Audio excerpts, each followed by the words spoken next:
हमारा next video को आगे बढ़ाते हुए हम अध्याय 2 के बारे में चर्चा करते हैं। जैसा कि आप देख पा रहे हैं, यह अध्याय 2 है, ठीक है, जो आधारित है आपका जनसंख्या पर। ये है आपका इकोनॉमिक सर्वे, जैसा कि आप यहाँ पर देख पा रहे हैं, इकोनॉमिक सर्वे वर्ष 2020-21, तो जनसंख्या, ठीक है। नेक्स्ट लेक्चर जनसंख्या। अब यहाँ पर ध्यान दीजिएगा, ये जो मुख्य बिंदु लिखा हुआ है ये सभी के सभी अध्याय में, ठीक है। पहला अध्याय में तो नहीं दिया हुआ है, क्योंकि पहला अध्याय में हमारे यहाँ पर क्या है, अर्थव्यवस्था का एक विहंगावलोकन, मतलब एक ओवरऑल एक अर्थव्यवस्था के रूप में हमारी भारत की स्थिति और छत्तीसगढ़ की स्थिति क्या है ये दर्शाया गया है। लेकिन जब यहाँ पर हम जनसंख्या के बारे में बात करते हैं या फिर हम किसी और अगला वीडियो के बारे में भी बात करेंगे, तो वह आधारित रहेगा आपका यहाँ पर मुख्य बिंदु दिया रहेगा। अब यहाँ पर ध्यान दीजिएगा, for the exam point of view ये मुख्य बिंदु हमारे लिए काफ़ी महत्वपूर्ण भूमिका निभाते हैं, ठीक है। अब ये देखिएगा, आप पढ़ेंगे जैसे कि आगे, तो आपको पता चल जाएगा कि क्या महत्वपूर्ण भूमिका निभाते हैं।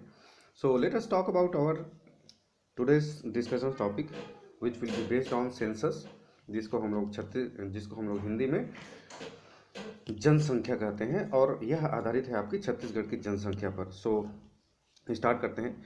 छत्तीसगढ़ की कुल जनसंख्या 2,55,45,198। अब यहाँ पर आप क्वेश्चन पूछेंगे कि सर क्या ये 2,55,45,198 इम्पॉर्टेंट है क्या, हूबहू वह याद रखना चाहिए? यदि आप मेंस का एग्ज़ाम के पॉइंट ऑफ व्यू से सोचें तो ये ज़रूरी हो जाता है आपके लिए, और यदि प्री के एग्ज़ाम पॉइंट ऑफ व्यू से सोचें तो आप यहाँ पर ऐसा कह सकते हैं कि 2.55 करोड़, आप इसको ऐसे याद रख सकते हैं, ठीक है। तो बहुत आराम से समझ के पढ़िएगा, काफ़ी आसान है। उसके बाद आगे लिखा है, जनसंख्या वर्ष 2011 के अनुसार ग्राम पंचायत 10,971 तथा कुल ग्रामों की जनसंख्या 20,126 है। यहाँ पर बहुत ही ज़्यादा इम्पोर्टेंट है, बहुत ही ज़्यादा इम्पोर्टेंट है, यहाँ से एग्ज़ाम में क्वेश्चन पूछा जा चुका है। यहाँ पर बोला है ग्राम पंचायत 10,971 है और कुल ग्रामों की संख्या 20,126 है। किसके अनुसार? जनगणना 2011 के अनुसार। अब जनगणना 2011 के अनुसार कब तक चलेंगे? जब तक कि अगला सेंसस जारी नहीं हो जाता है, जब तक कि अगला जनगणना जारी नहीं हो जाता है। उसके बाद फिर यहाँ पर लिखा है, जबकि पंचायत एवं ग्रामीण विकास विभाग छत्तीसगढ़ द्वारा जारी किए रिपोर्ट के अनुसार ग्राम पंचायतों की संख्या 11,664 है तथा कुल ग्रामों की संख्या 20,255 है। ये सबसे ज़्यादा इम्पोर्टेंट है आपका। और यहाँ पर ध्यान दीजिएगा, यदि आप पढ़ेंगे इसे तो पंचायत एवं ग्रामीण विकास विभाग छत्तीसगढ़ द्वारा, यहाँ पर कंफ्यूजन क्रिएट हो सकता है जी, तो यहाँ पर छत्तीसगढ़ इकोनॉमिक सर्वे के द्वारा जो जारी किया गया है ये है आपका 10,971 ग्राम पंचायतों की संख्या और कुल ग्रामों की संख्या 20,126। ये क्वेश्चन आ चुका है आपका, ठीक है। मे भी अगले बार आपको ये क्वेश्चन देखने को मिले। पंचायत एवं ग्रामीण विकास विभाग द्वारा छत्तीसगढ़ में जारी किए रिपोर्ट के अनुसार कुल ग्रामों की संख्या 11,664 और कुल ग्रामों की संख्या 20,255 है, ठीक है। तो ये दोनों के दोनों ही इंपॉर्टेंट है। यदि प्रायोरिटी बेसिस पे देखा जाए तो आपका इकोनॉमिक सर्वे वाला इंपॉर्टेंट है, ठीक है। आगे हम बढ़ते हैं।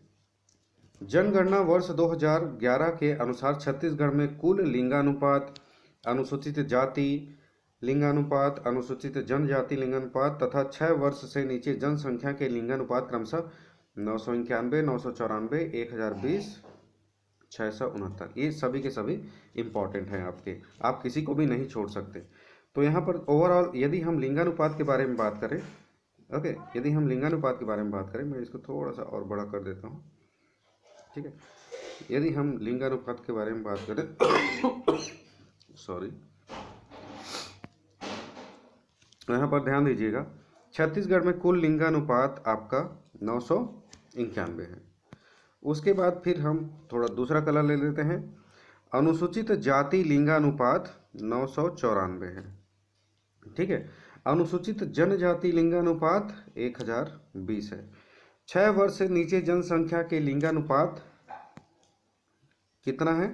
तो 969। तो ये चारों के चारों इम्पॉर्टेंट है। यदि आप इसमें छोड़ना चाहें तो आप ये 6 वर्ष से नीचे वाला को छोड़ सकते हैं। बाकी को आप यदि मेरे से पूछेंगे तो मैं छोड़ने की सलाह नहीं दूंगा, क्योंकि ये सभी के सभी ये तीनों के तीनों क्वेश्चन आपके CGPSC और CG व्यापम में आ चुके हैं।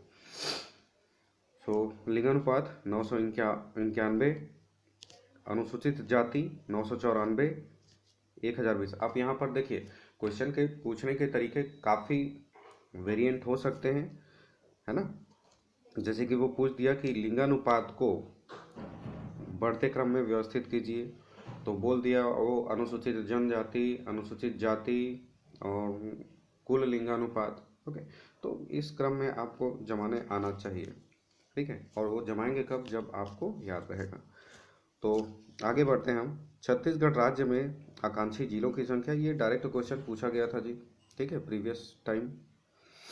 1000 से अधिक जनसंख्या वाले ग्रामों की संख्या 1869 है। ठीक है, बट आप इसको छोड़ सकते हो, इसको छोड़ सकते हो, ये वाला छोड़ सकते हो, बट इसको आपको याद रखना है। ठीक है, आगे हम पढ़ेंगे कि कौन कौन से आकांक्षी जिले हैं। ठीक है, ओके।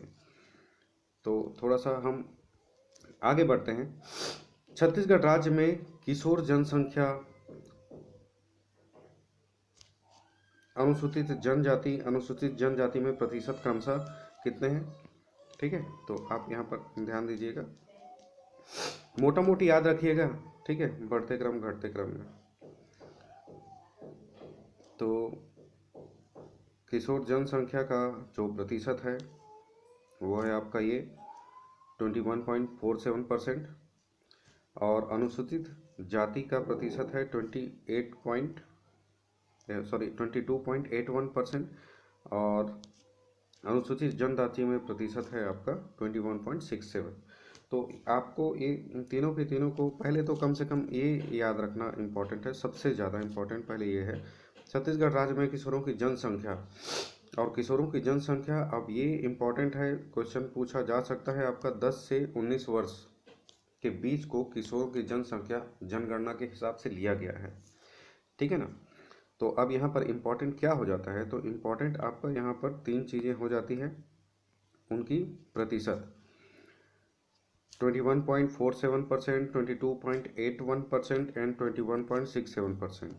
ठीक है, आगे हम बढ़ते हैं। छत्तीसगढ़ राज्य में युवा जनसंख्या, अब यहाँ पर ध्यान दीजिएगा, युवा जनसंख्या छत्तीसगढ़ राज्य में कितने से कितने वर्ष के लोगों को जनगणना के हिसाब से लिया गया है। तो ये हमारे लिए काफ़ी इंपॉर्टेंट हो जाते हैं। अनुसूचित जनजाति, अनुसूचित जाति प्रतिशत में क्रमशः दिस।